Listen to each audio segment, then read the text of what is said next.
Hello everyone, welcome back to my channel. I'm Danielle and this is Danielle's Reading Corner. I enjoy reading romance, thrillers, mysteries, and just a little bit of historical fiction. I haven't really found my category of historical fiction that I really like so far, so I'm still kind of dabbling into that genre.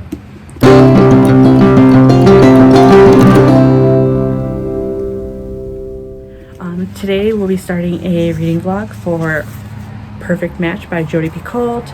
I am actually buddy reading this with my friend Megan. Hey Megan! In the course of her everyday work, career-driven Assistant District Attorney Nina Frost prosecutes child molesters and works determinedly to ensure that a legal system with too many loopholes keeps these criminals behind bars. But when her own 5-year-old son Nathaniel is traumatized by a sexual assault, Nina and her husband Caleb, a quiet, methodical stonemason, are shattered, ripped apart by an enraging sense of helplessness in the face of a futile justice system that Nina knows all too well. In a heartbeat, Nina's absolute truths and convictions are turned upside down, and she hurtles towards a plan to exact her own justice for her son, no matter the consequences, whatever the sacrifice. I am here for my first update for The Perfect Match by Jodi PIcoult. I am 30% through this book, and to be real with you, it's slow. It's literally making me fall asleep. For what has happened so far, they could have cut it in half.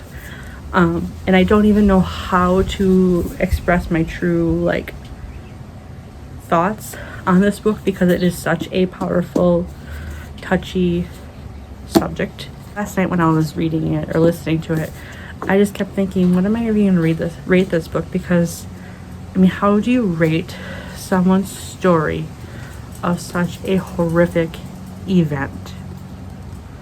I mean, you can't say, oh, it's 5 out of 5. You just can't rate someone's story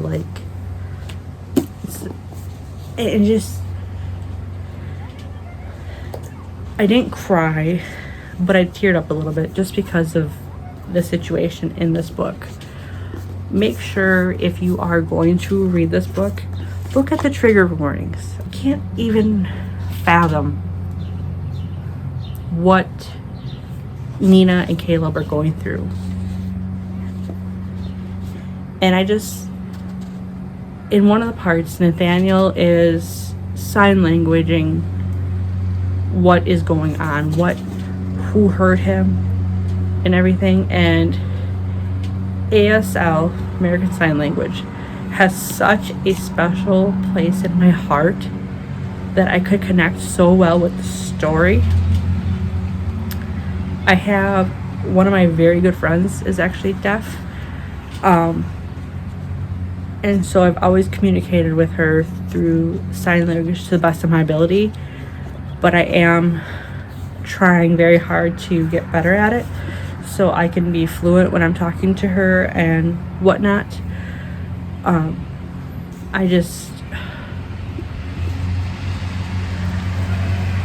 American Sign Language is just one of those languages that is powerful, and people are able to communicate with their hands better with their words sometimes.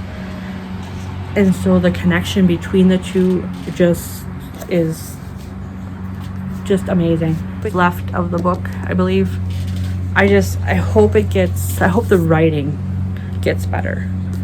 Just so I can able to enjoy the writing and stuff. But the story. If you like court cases and interesting stuff like that, pick it up. But again, look at the trigger warnings. Look at the trigger warnings. But I will be back with my next update.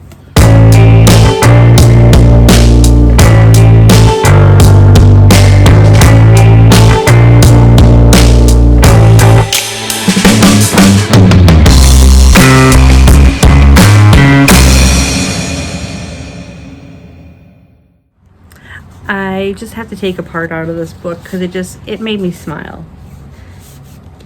These are the rules at home. I'm not going to tell you all the rules, but just the one that made me giggle. make your bed in the morning, brush your teeth twice a day, finish your vegetables even if they're not as good as the spaghetti. How many times do we try and get children or even ourselves to get as much vegetables? So I guess that's just kind of a reminder, like, eat your vegetables even if they're not as good as the spaghetti.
Currently following the court case of everything happening, and one of the characters is facing jail time and some other things because of an event that happened.